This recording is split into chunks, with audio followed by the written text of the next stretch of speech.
ഇന്ന് ഞാൻ കുറച്ച് നേരത്തെ എണീച്ച് പണിയൊക്കെ തീർക്കാൻ വിചാരിച്ചു. കാരണം ചൂട്ടത്ത് നിൽക്കാൻ പറ്റാത്തതുകൊണ്ട് രാവിലെ തന്നെ കുറച്ച് തീർത്ത് വെക്കാൻ വിചാരിച്ച് ചോറ് കുക്കറിലിട്ട് വെച്ച് പിന്നെ വെണ്ടയ്ക്ക അരിഞ്ഞ് വെക്കുമ്പോഴാണ് ഓർമ്മയത് വീഡിയോ എടുത്താലോ എന്ന്. അപ്പോൾ മീനൊക്കെ രാവിലെ തന്നെ എണീച്ച് വെള്ളത്തിലിട്ട് വെച്ച്. ഈ മീൻ നിങ്ങളെ നാട്ടിലുണ്ടാവും, നിങ്ങൾ കഴിക്കാറുണ്ടോ എന്ന് എനിക്കറിയില്ല. ഞങ്ങളുടെ നാട്ടിലിതിനെ ഏട്ട മീനെന്ന് പറയും.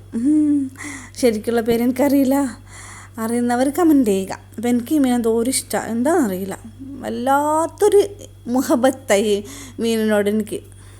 പിന്നെ ഞാൻ പൊരിക്കാനുള്ളത് കുറച്ച് എടുത്ത് മസാല ഒക്കെ ഇട്ട് വെക്കാൻ വിചാരിച്ചു. ഈ മീൻ പൊരിച്ച് കഴിക്കാൻ നല്ല ടേസ്റ്റാണ്, സൂപ്പർ ടേസ്റ്റാണ്. എനിക്ക് കറി ഉണ്ടാക്കുന്നതിനേക്കാൾ കൂടുതൽ ഇഷ്ടം പൊരിക്കാനാണ്. പക്ഷെ കറിയും വേണമല്ലോ. പിന്നെ ഇപ്പം അതുണ്ടാക്കി അവിടെ വെച്ചിട്ട് പെട്ടെന്ന് ഓളി റൂമിൽ വന്ന് പറ്റുന്നില്ല നിൽക്കാൻ. പിന്നെ ഒന്ന് മൊത്തത്തിലൊന്ന് ക്ലിയറാക്കി. പിന്നെ ഓരോ ബിസ്ക്കറ്റൊക്കെ ഉണ്ടായിരുന്നു, എടുത്ത് കഴിച്ച്. ഈ ചൂട് സമയത്ത് എന്താ കഴിക്കാമെന്നറിയില്ല. പിന്നെ രാവിലെ എണീച്ചാൽ ഒന്നും കഴിക്കലില്ല. അപ്പോൾ ഞാൻ ഈ ഒരു ബിസ്ക്കറ്റ് ഒന്ന് എടുത്ത് കഴിച്ചാന്ന് വിചാരിച്ചിട്ട് അതൊന്നും എടുത്ത് കഴിച്ചു. പക്ഷേ ടേസ്റ്റ് ഉണ്ടായിരുന്നില്ല, എന്താ അറിയില്ല. അല്ലെങ്കിൽ ഒരു നല്ല ടേസ്റ്റ് ഉണ്ടാവാറുണ്ട്, ഇത് വലിയ ടേസ്റ്റ് ഒന്നും ഉണ്ടായിരുന്നില്ല. പിന്നെ അവർക്കും തോന്നി കുറച്ച് സമയം അവിടെയൊക്കെ ഇരുന്ന് പിന്നെ വന്നത് ആ കറി ഉണ്ടാക്കി. കറി വെച്ചാൽ ഞാൻ കുറേ സമയം ഇങ്ങനെ തിളപ്പിക്കാൻ വേണ്ടി വെച്ച്.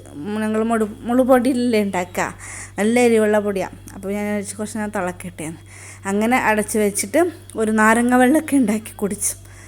അമ്മാതിരി നിൽക്കാൻ പറ്റുന്നില്ല, എന്താ ചൂടെന്നറിയില്ല. കഴിഞ്ഞ വർഷം ഇത്ര ഉണ്ടായില്ല എന്നാണ് എൻ്റെ ഒരു തോന്നൽ. പിന്നെ ഞാനതൊക്കെ ഉണ്ടാക്കി റൂമിൽ വന്നു. ഇതാ റൂമിൽ നിന്ന് നമ്മളെ ചെറിയൊരു കാഴ്ച എന്തെങ്കിലും നമ്മളെ മുകളിലൊക്കെ കൂടി ഇങ്ങനെ കാണലുണ്ട്. ഇത് പഴങ്ങനെ പിടിച്ച് നിന്നിട്ടുണ്ട്. ഇത് കുറച്ച് മുകളിലാണ്, പക്ഷേ ചെറിയ മരം എന്താ തെയ്യെന്നറിയില്ല, അതിന്നൊക്കെ പറിച്ച് കഴിക്കാൻ പറ്റും. അങ്ങനെ കുറച്ചനുസരിച്ച് വന്നപ്പോൾ ഫുഡൊക്കെ കഴിച്ച് ഞങ്ങൾ നന്നായിട്ട്.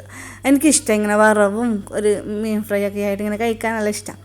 പിന്നെ കിടന്നുറങ്ങി ഒരു 6 മണി എണീച്ച് പിന്നെ ഒരു 8 മണിയായപ്പോൾ ഞാൻ ഷോപ്പിൽ പോകാൻ വിചാരിച്ചു. അപ്പോൾ ഇതാണ് ഞങ്ങളുടെ ലുലു. ആരെങ്കിലും കണ്ടിട്ടുണ്ടോ ഇതുമാതിരി ലുലു മാള്? യൂസുഫ് അലി സാറിന് ഒരു 2 നിലയെങ്കിലും കെട്ടായിരുന്നു.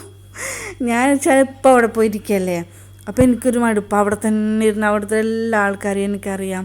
2 നില ഉണ്ടായിരുന്നു, ഒന്ന് മേലോട്ട് പോകാൻ താഴത്തിറങ്ങാം, മേലോട്ട് പോകാൻ താഴത്തിറങ്ങാം. ഇത്ര ചെറിയ ലുലു ഞാൻ ഇതുവരെ കണ്ടിട്ടില്ല.